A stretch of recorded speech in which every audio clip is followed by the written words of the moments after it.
বন্ধুরা আজকে হঠাৎ করে আমাদের বাড়িতে এলো চড়ক ঠাকুর। আমার মা গল্প করতো অনেক আগে নাকি আসতো, আজকে অনেক বছর পর আবার এলো। তো আমি তো দেখে ভীষণই খুশি হয়ে গিয়েছিলাম, কারণ আমি সামনাসামনি কখনো চড়ক পূজা দেখিনি, এই প্রথম। তো ভাবলাম আপনাদের সঙ্গে একটু শেয়ার করি, তাই আর কি ভিডিও ক্লিপগুলো নিয়েছি। তো এখানে মা চড়ক ঠাকুরকে তেল সিঁদুর দিচ্ছিল। আমি খুব কাছে যেতে পারিনি, কারণ ওখানে অনেক লোকজন ছিল, আর এনারা কিন্তু অনেক দূরে থেকে এসেছিল।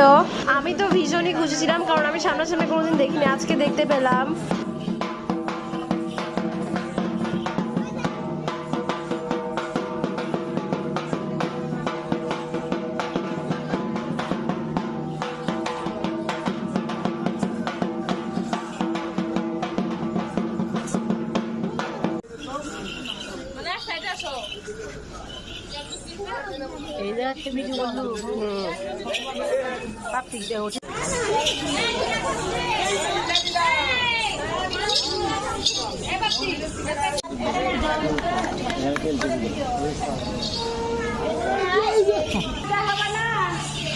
আর ওনারা এখন চলে যাচ্ছিল। মা অনেকবার বলছিল যে একটু নাচ দেখাতে, কিন্তু ওনাদের সময় ছিল না হাতে, এই জন্য ওনারা দেখায়নি। ওনারা বলছিল সামনের বছর আবার দেখাবে।